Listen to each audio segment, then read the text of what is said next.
네, 기쁜 이 성탄절에 이 오부 예배에 나오신 여러분들을 진심으로 환영합니다.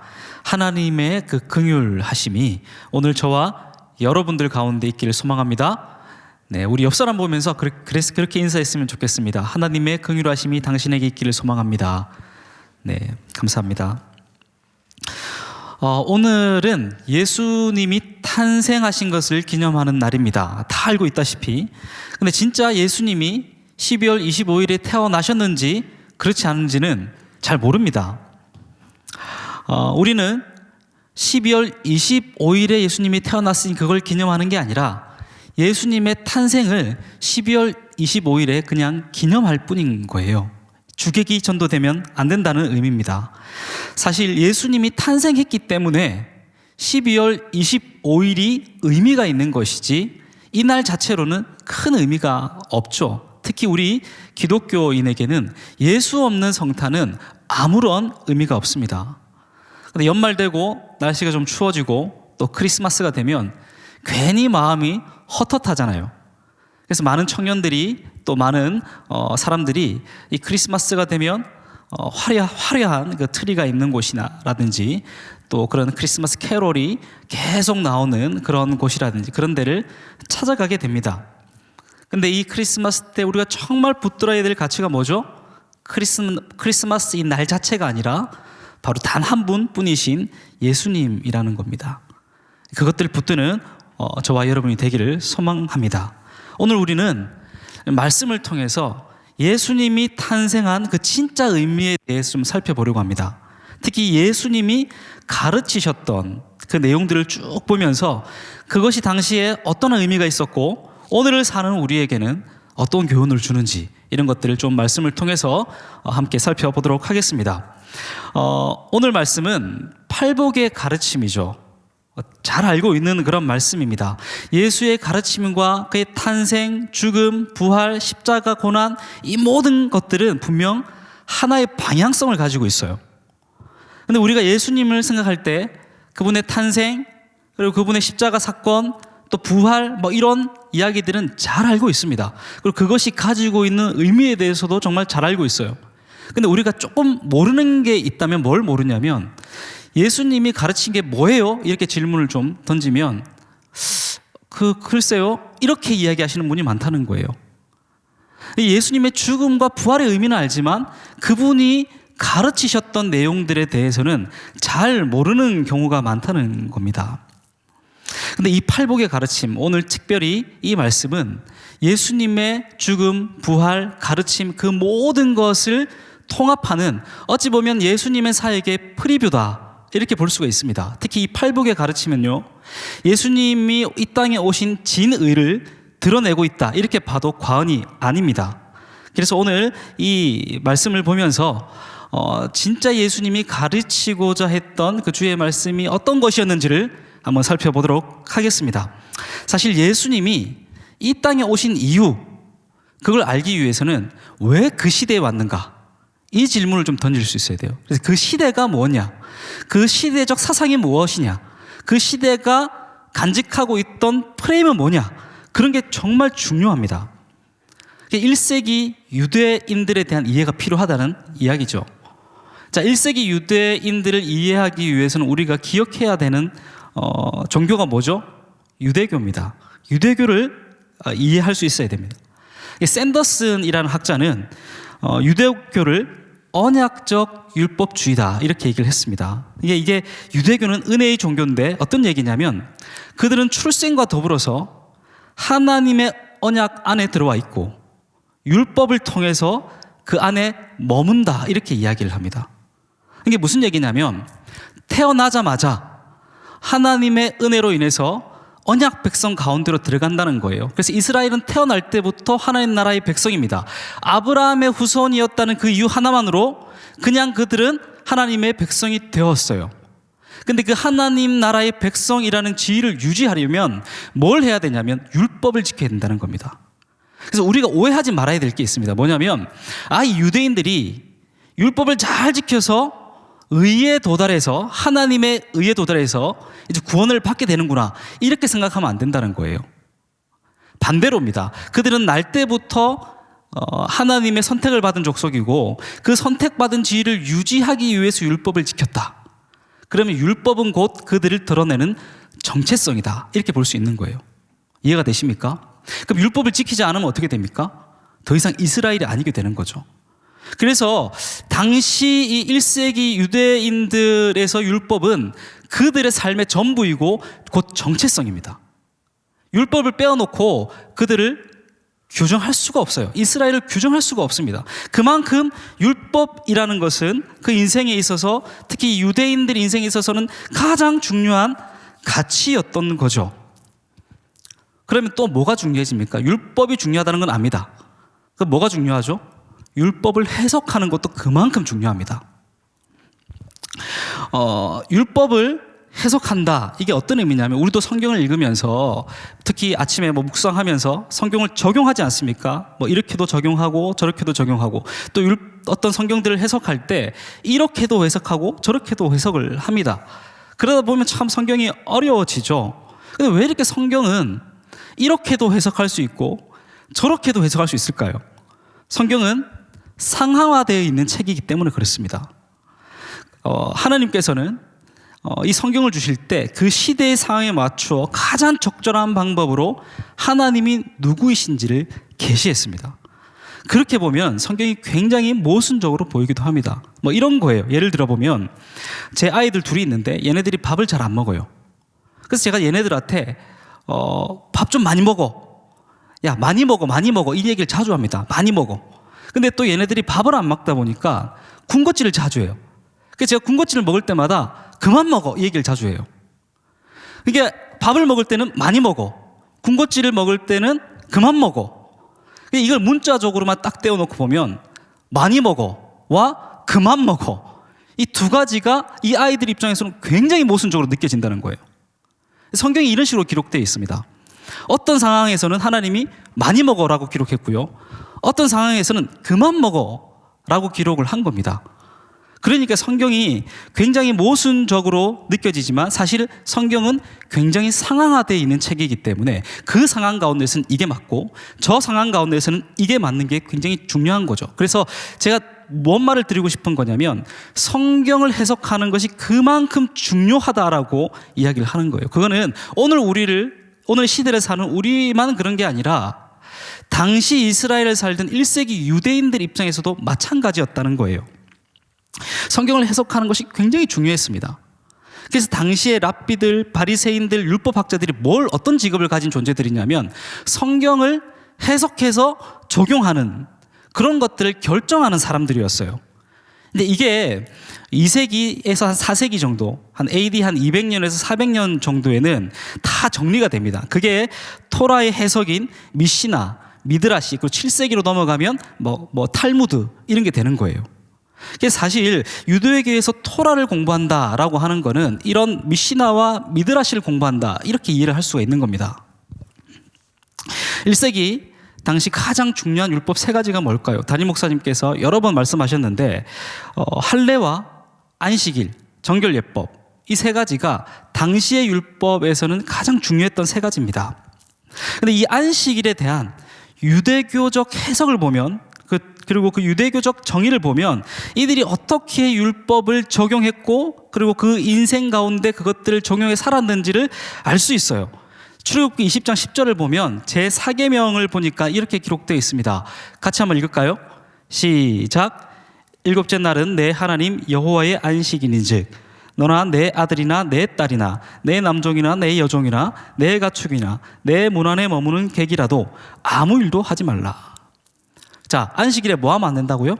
아무 일도 하지 말라. 근데 여기서 고민이 생깁니다. 일이 뭐죠? 일이 뭔가에 대한 고민이 생기는 거예요. 랍비들이 이걸 갖다가 이런 거야를 그냥 마음대로 얘기한 게 아니라 성경에서 찾았습니다. 성경에 찾아보니까 창세기 2장 3절에 일에 대한 정의가 있습니다. 놀랍게도 한번 읽어보도록 하겠습니다. 하나님이 그 7째 날을 복되게 하사 거룩하게 하셨으니 이는 하나님이 그 창조하시며 만드시던 모든 일을 마치시고 그날에 안식하셨음이니라. 하나님이 안식하셨는데 어떤 일을 하고 안식하셨냐면 창조적인 일을 하고 안식을 한 겁니다. 이해가 됩니까? 그러니까 유대인들의 입장에서는 일은 창조적 행위를 의미하는구나. 그러면 안식일에 창조적 행위를 하면 안 돼. 이렇게 정의를 했던 겁니다. 또 이제 의문이 생깁니다. 그럼 창조적 행위는 뭐지? 이제 이렇게 되는 거죠. 근데 이것 또한 성경에 답이 있습니다. 민수기 15장을 보니까 그 단서가 있는데 어떤 사람이 안식일에 나무를 하다가 돌에 맞아 죽은 사건이 있는 거예요. 이 사건을 보고 이 랍비들은 이 해석을 합니다.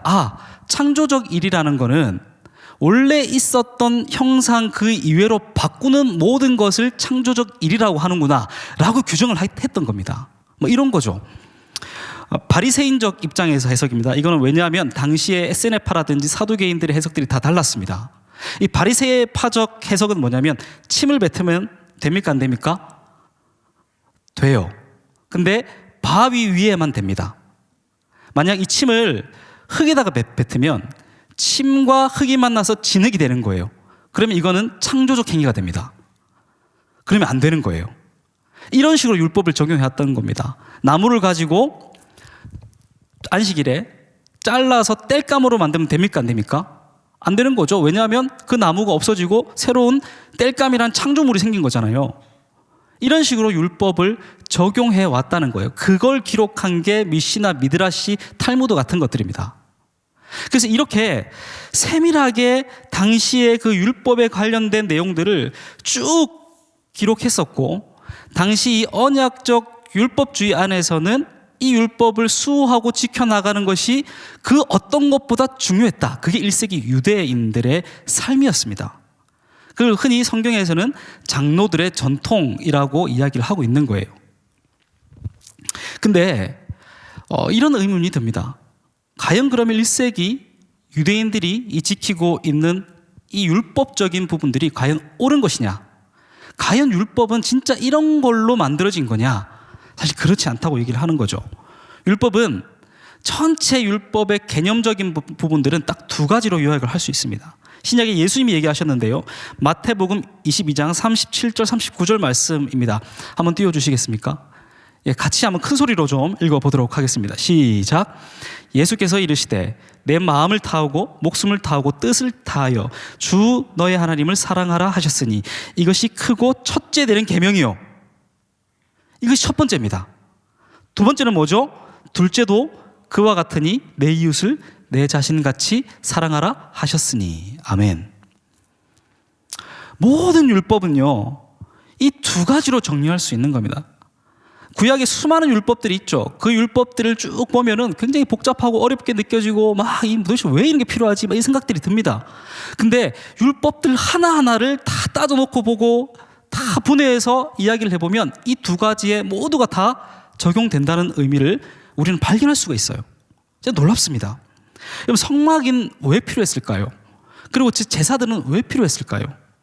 성막은 단순히 하나님의 임재의 장소가 아니라 하나님이 인간을 만나기 위한 만남의 장막이었어요.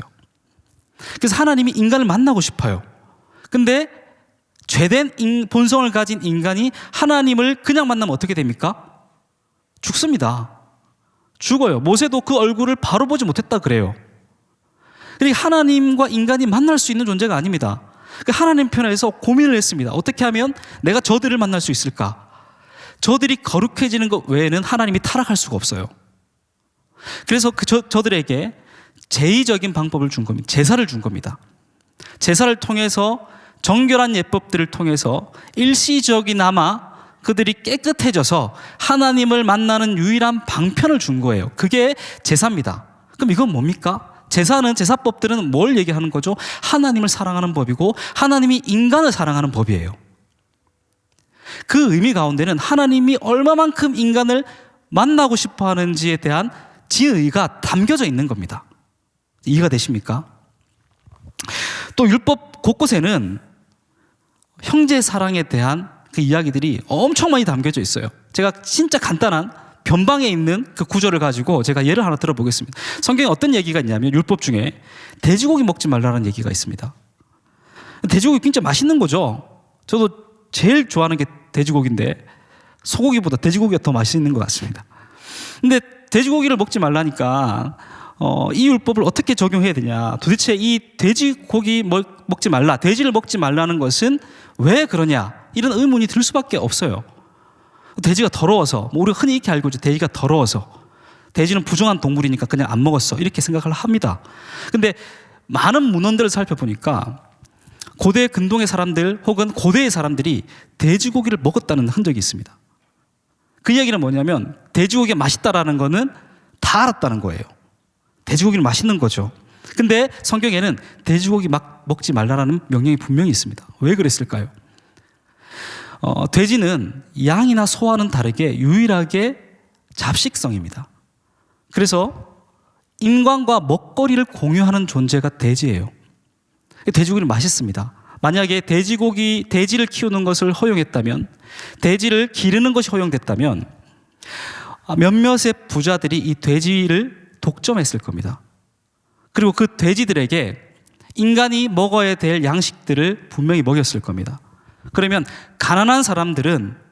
상대적으로 가난한 사람들은 그 돼지가 원래는 자기가 먹어야 되는 것들을 돼지에게 빼앗기면서 굶주리거나 먹지 못하게 될 확률이 굉장히 높다는 거예요. 아니, 어쩌면 돼지 때문에 밥을 먹지 못해서 죽을 수도 있다는 겁니다. 그러면 어떻게 됩니까? 돼지를 키우는 그 자체만으로도 이 공동체의 질서가 깨어져 버리는 거예요. 이게 율법입니다. 율법은 그냥 하나님이 야 돼지 먹지 마, 더러우니까 이것도 낙타도 먹지 말고 사반도 먹지 마, 그냥 이렇게 얘기한 게 아니라 그 안에 어떤 의미와 형제 사랑의 어떤 의미, 하나님을 사랑하는 그 의미들이 다 녹아져 있고 담겨져 있다는 거예요. 그래서 율법을 두 가지로 정리하면 하나님을 사랑하는 것과 이웃을 사랑하는 것, 이 두 가지가 율법의 강령이다, 이렇게 예수님은 얘기를 하는 거예요. 그럼 오늘 이 1세기의 유대인들의 율법은 어떻게 적용되고 있습니까? 하나님 사랑과 이웃 사랑이 있습니까? 그렇지 않죠. 그 율법들을 통해서 지금 그들이 누리고 있는 하나님 나라의 백성이라는 지위를 유지할 뿐이죠. 그잖아요. 그 하나님 나라의 백성이라는 지위를 유지하기 위해서 율법을 지키는 거지, 율법 안에 형제 사랑의 의 그리고 하나님 사랑에 대한 부분들은 상실되었다고요.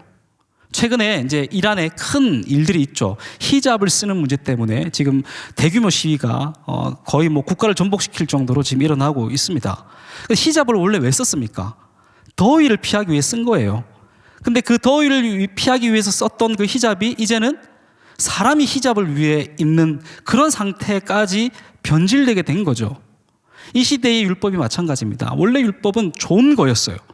근데 이 시대의 1세기를 살아가는 이 유대인들에게 율법은 그들 인생을 족쇄로 묶는 것과 같은 그런 역할을 했다는 겁니다. 자, 그러면 다시 돌아와서 예수님 이 땅에 왜 오셨습니까? 예수님 이 땅에 왜 오셨습니까? 그 시대 사람들에게 뭘 말하고자 해서 그 땅에 오셨습니까? 그거 아니라고 이야기하는 겁니다. 너희가 하나님의 백성이라 그랬냐? 그래서 그 율법을 지킨다 그랬냐? 아니다. 하나님이 본래 준 율법의 의도는 그게 아니고 이제는 내가 말하노니 나를 통해서 규정된 새로운 이스라엘을 세우겠다라고 말씀하신 겁니다. 그게 여러분 복음이에요. 그 새로운 나라에 우리가 지금 앉아 있는 겁니다. 아멘. 팔복의 이 규례는요, 이 예수님의 가르침에 진의가 담겨져 있는 내용들입니다. 하나님 나라의 백성은 누구냐?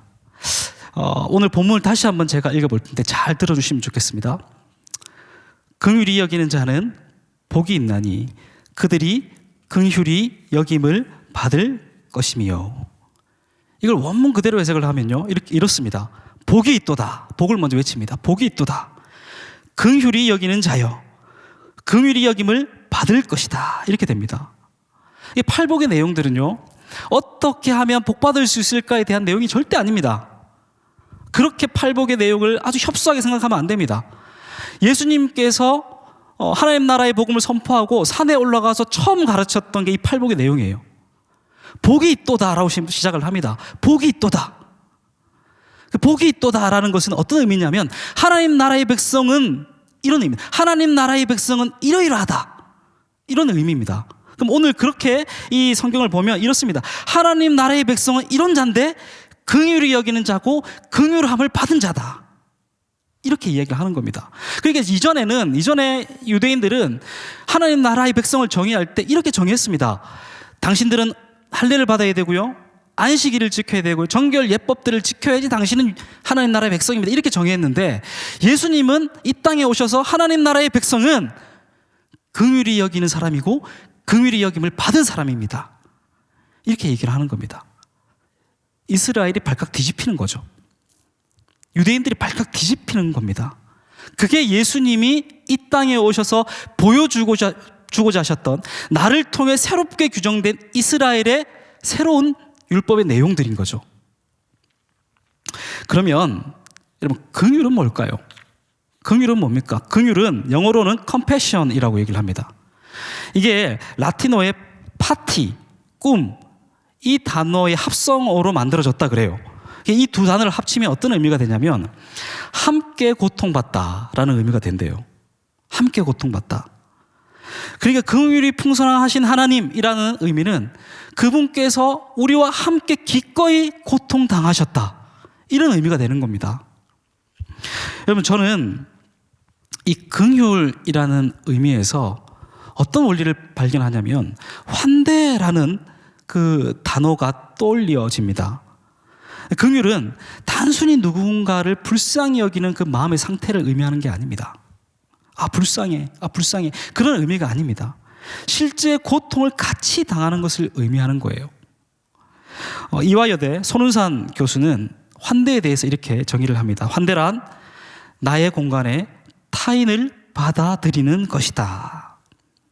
다시 한번 제가 말씀드리겠습니다. 환대란 나의 공간에 타인을 받아들이는 것이다. 누군가를 환대하는 것은 굉장히 위험한 겁니다. 나의 독립적 공간에 누군가를 받아들였을 때 그 공간이 낯선 사람에 의해서 훼손되거나 손상될 위험이 있습니다. 그래서 환대는 위험한 것이고요, 고통을 공유하는 겁니다. 그런 의미에서 이 긍휼과 환대는 동일한 가치를 이야기하고 있는 거예요. 예수님으로부터 새롭게 정의된 이 하나님의 나라는, 그리고 그 나라의 백성은 환대하는 자이고 환대받는 자입니다. 믿으십니까? 이 두 가지는 환대했으니 환대받는다, 이런 의미가 아니에요. 원인과 결과의 이야기가 아닙니다. 당위성에 대한 얘기입니다. 우리가 하나님 나라의 백성이 되었을 때 하나님은 우리를 위해 그분의 공간을 열어줬고, 그렇기에 그 자체로 이미 우리는 긍휼함을 받은 존재, 환대받은 존재라는 거예요. 그래서 그 긍휼함을, 환대를 입은 자는 누군가에게 우리의 공간을 열어줄 수밖에 없다라는 당위성을 성경은 가르치고 있는 겁니다. 여러분, 혹시 불편한 편의점이라는 소설을 본 적이 있습니까? 그 배경이 이제 청파동이죠. 그 소설을 쭉 읽어보면 교회라고, 우리 교회라고, 삼일교회라고 생각되는 묘사도 있습니다. 그래서 제가 신기해가지고 그 책을 처음부터 끝까지 쭉 좀 읽게 됐는데, 청파동에 있는 한 편의점을 중심으로 해서 그 동네 사람들의 이야기가 이 옴니버스 형식으로 쭉 구성돼서 들려주는 그런 소설이죠. 내용을 보면 그렇습니다. 청파동에서 이 편의점을 운영하는 주인 아주머니가 우연히 서울역 노숙인에게 도움을 받게 됩니다. 고마워서 그 노숙인에게 식사를 조금씩 제공하다가 그 편의점에 그 노숙인을 고용하는 내용이에요. 근데 이제 쭉 내용을 살펴보면 그 노숙인이 변화되는 사건들이 쭉 등장을 합니다. 알코올 중독자에서 기억을 잃었거든요. 근데 이제 술을 끊기 시작하고 일을 하면서 점점 더 기억을 되찾아가고 본래 자신의 원래 그 선했던 모습들을 찾아가는 과정들이 그 불편한 편의점이라는 그 소설 속에 쭉 녹아져 있습니다. 근데 놀라운 건 뭐냐면 그 사람만 변하냐? 그렇지 않다는 거예요. 그 사람만 변하는 것이 아니라 그 소설 내용을 쭉 보니까 그 사람에게 환대했던 그 주인도 바뀌고요. 그리고 그 편의점에서 같이 일했던 그 아르바이트생들이나 직원들로 바뀌고요. 동네 사람들로 그 사람을 통해서 바뀌는 내용들이 쭉 있습니다.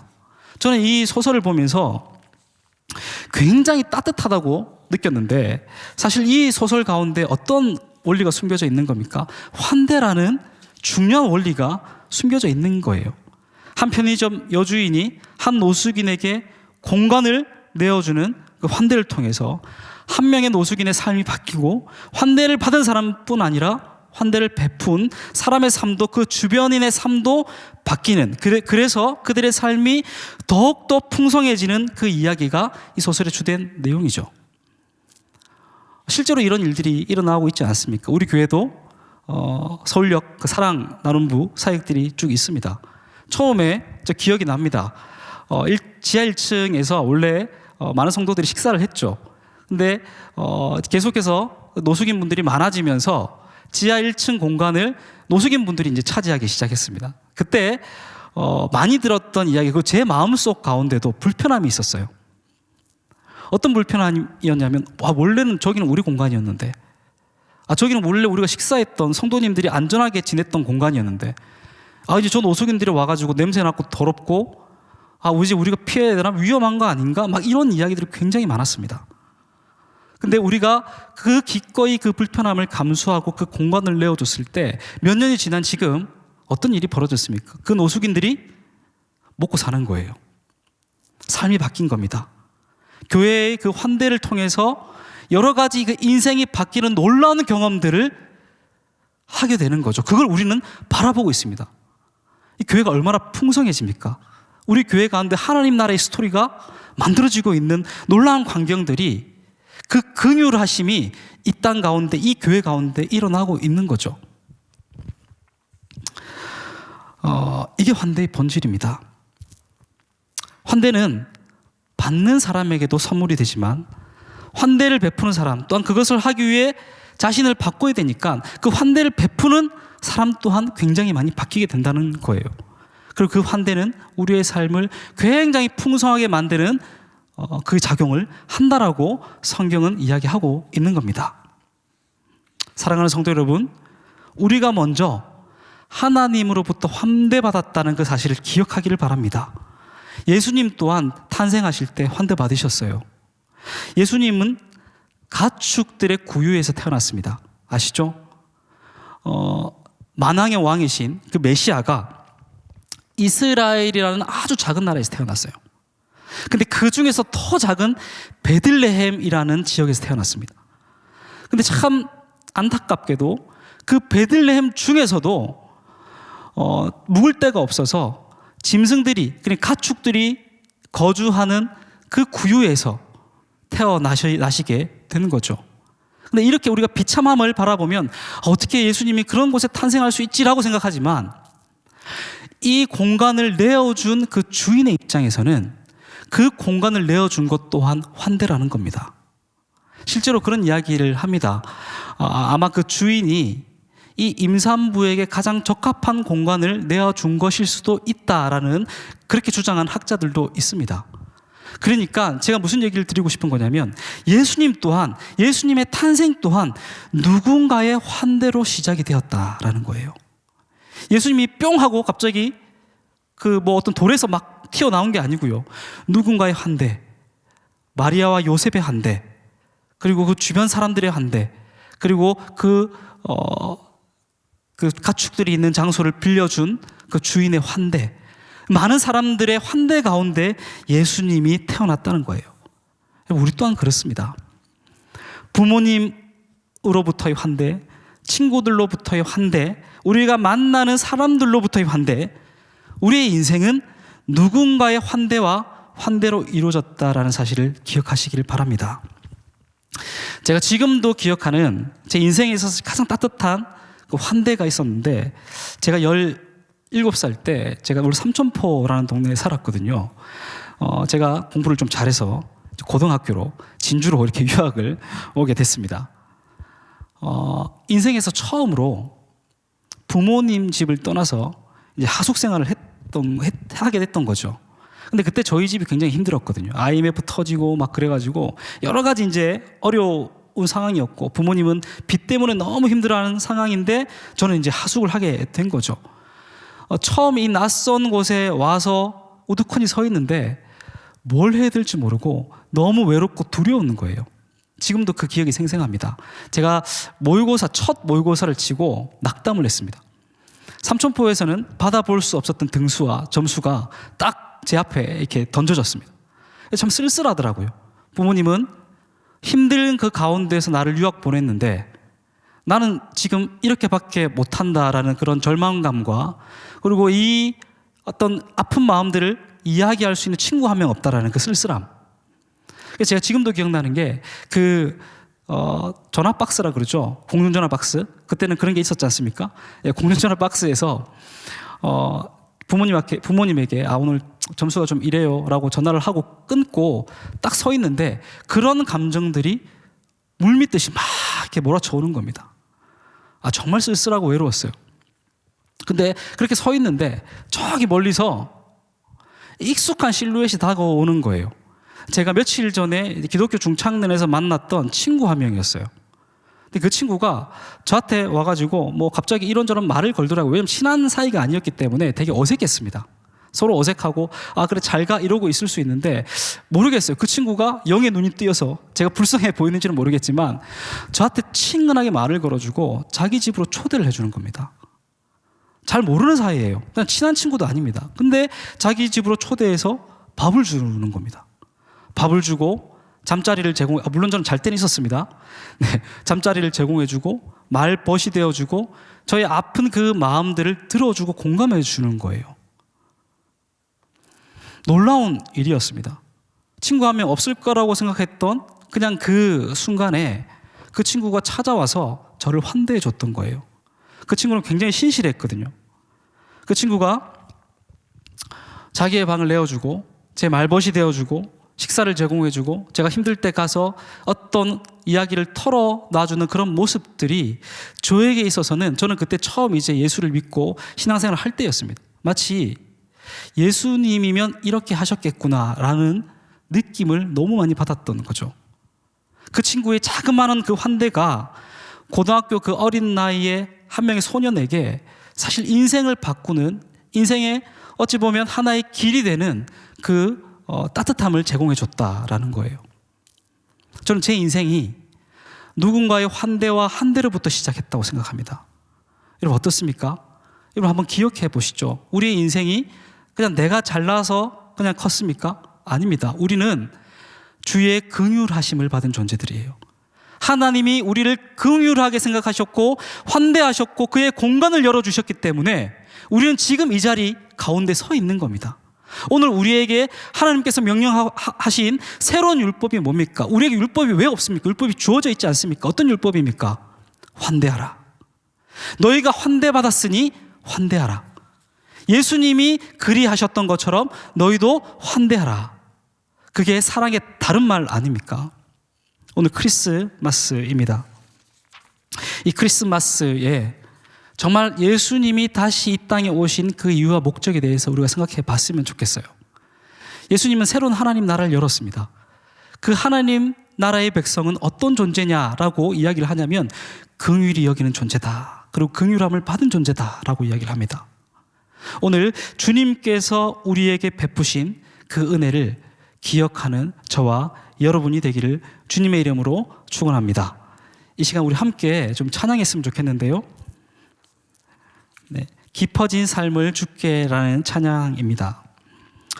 은혜로 날 보듬으시고 사랑으로 품어주셔도 내 마음 한 자락도 지키지 못하는 이 모습 부끄럽습니다. 이런 고백입니다. 하나님께서 우리를 먼저 긍휼히 여겨주셨습니다. 우리는 그래서 환대받은 존재이고 긍휼히 여김을 받은 존재들입니다. 그 사랑을 기억하고 간직하는 것이 굉장히 중요합니다. 그래야지 우리의 공간을 열어서 때로는 위험하고 어리석어 보이지만 누군가를 환대하고 누군가의 인생을 바꿀 수 있는 그런 존재가 될 수 있을 거라 생각합니다. 이 시간 말씀 기억하면서 함께 찬양 드렸으면 좋겠습니다.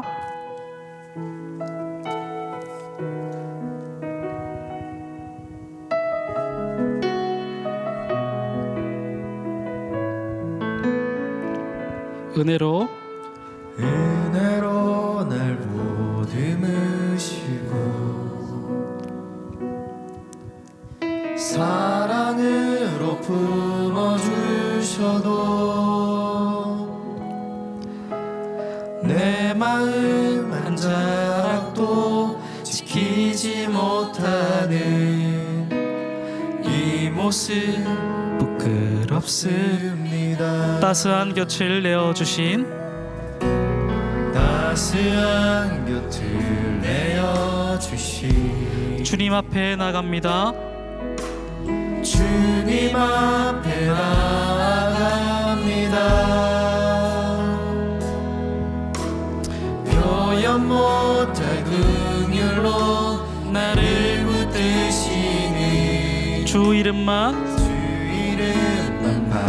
바라봅니다. 매일 마주한 슬픔을 매일 마주한 슬픔을 견뎌나가며 주 예수의 마음을 닮아가네.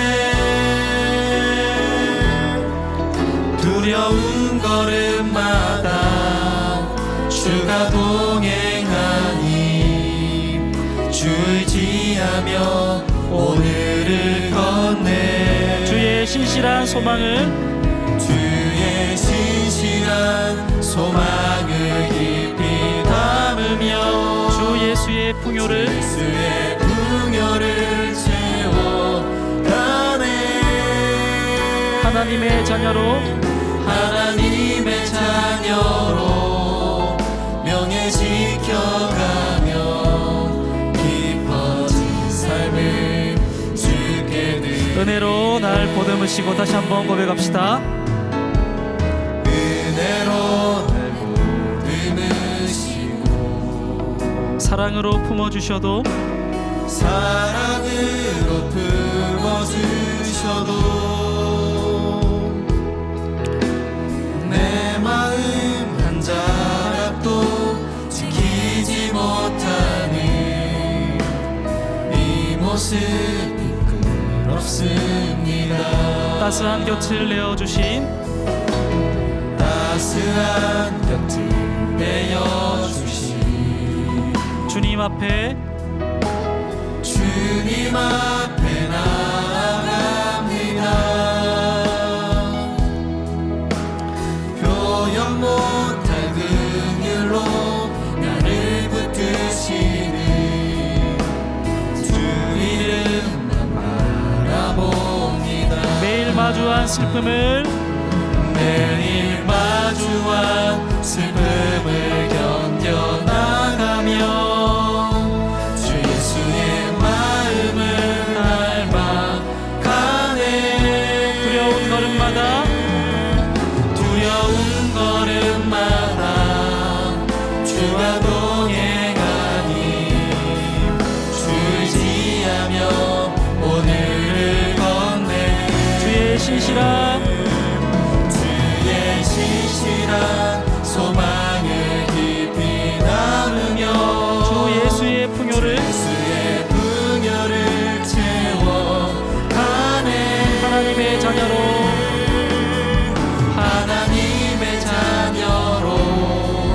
명예 지켜가며 깊어진 삶을 주께 드리네.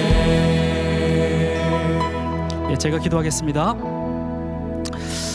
사랑의 하나님 감사합니다. 은혜로 우리를 보듬으시고 사랑으로 끝까지 참아주시고 품어주셔서 감사합니다.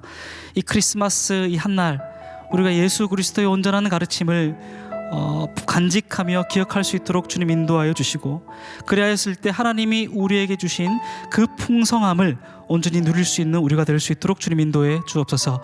오늘 이 한날 그리스도의 은혜를 기억하며 간직하기를 소망합니다.